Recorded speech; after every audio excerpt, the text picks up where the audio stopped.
Yung mga kababayan, kahapon araw ng June 1, kung saan unang araw ng month of June, na imbes unang regular session sa unang linggo ng itong buwan ng June, hindi po pumasok.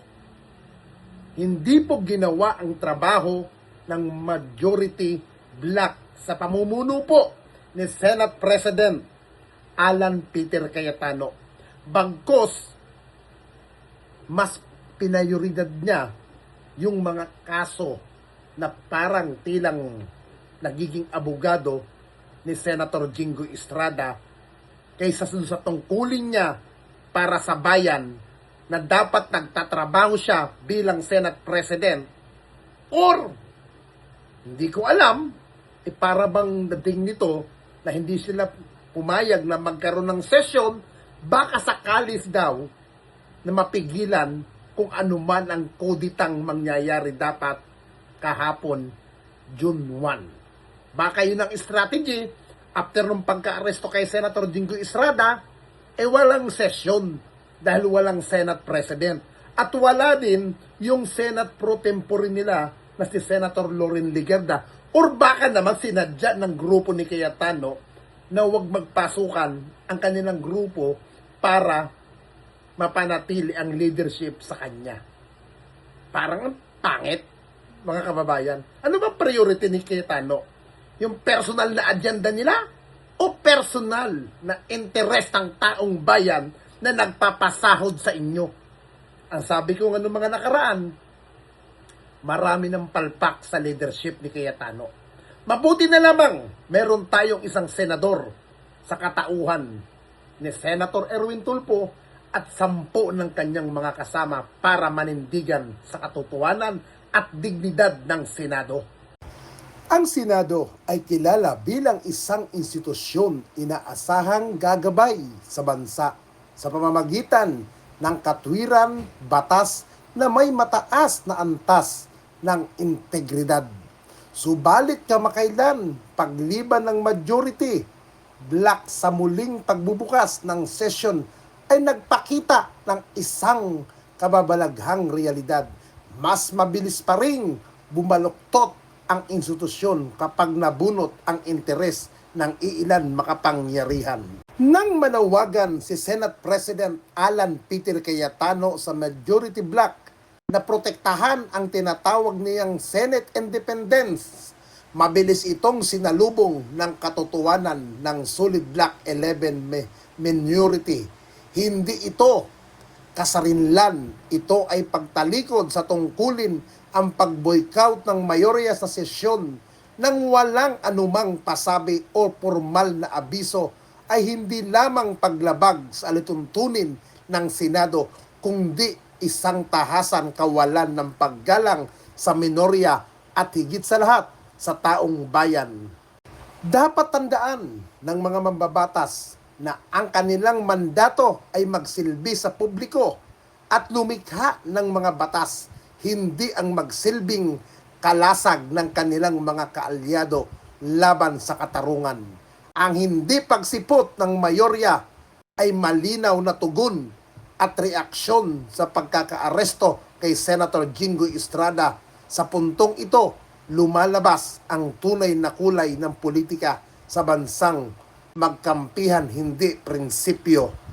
Habang abala ang mayorya sa pag-iwas sa subok ng bilang show of numbers upang manatili ang kapangyarihan ng Senator President, napakaraming mahalagang panukala ang nabinbin.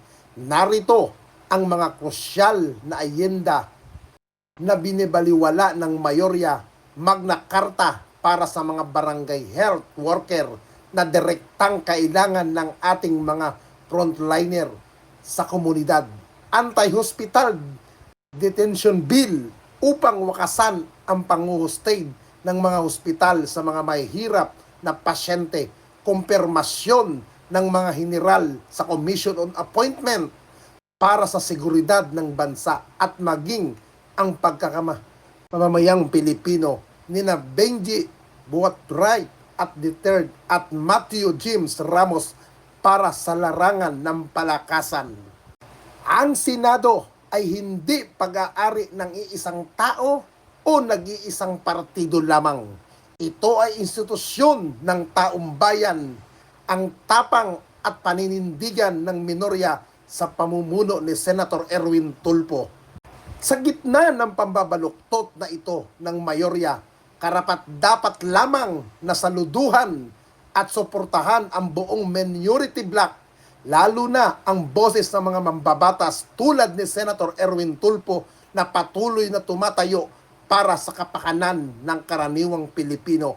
Ang presensya ng Sulit Block 11 sa bulwagan habang walang tao sa panig ng mayorya ay patunay na buhay ang tunay na serbisyo publiko na hindi nadidiktahan ng iisang alyansang partidong politikal. Si Senator Tulfo, nakilala sa kanyang mabilis at walang kukurap na aksyon para sa mga naaapi, ay nagpapakita na ang tunay na kapangyarihan ng isang senador ay nanggagaling sa kanyang pagtatrabaho sa loob ng sesyon, hindi sa pagtatago sa likod ng mga politikal na drama. Ang pagsuporta sa minorya sa labang ito ay pagsuporta sa transparency, disiplina at prinsipyo.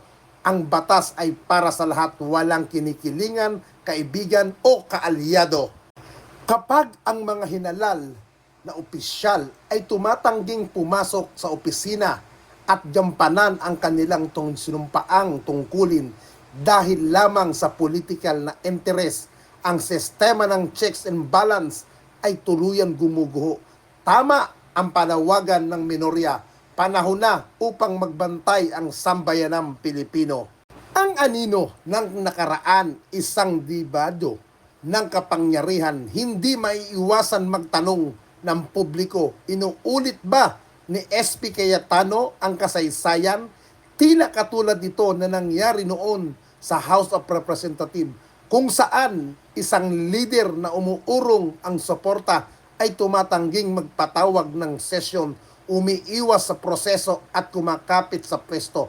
Ang paggamit sa mga minorya upang patahimikin ang Senado at gawing legal ang isang personal na boycott ay isang maginhawang palusot na hindi na dapat lulukin ng publiko. Ang mata ng publiko, kasabay ng matatag na paninindigan ng mga mambabatas sa minorya tulad ni Senator Erwin Tulfo, pinakamalakas na sandata laban sa mapang-abuso pamumuno kung ang mga mambabatas sa mayorya ay abala sa pag-absuelto at pagprotekta sa iisa. Ang taong bayan at ang tapat na minorya ang dapat magsilbing unang linya ng depensa upang ibalik ang dangal, hustisya at tunay na kasarinlan sa loob ng Senado.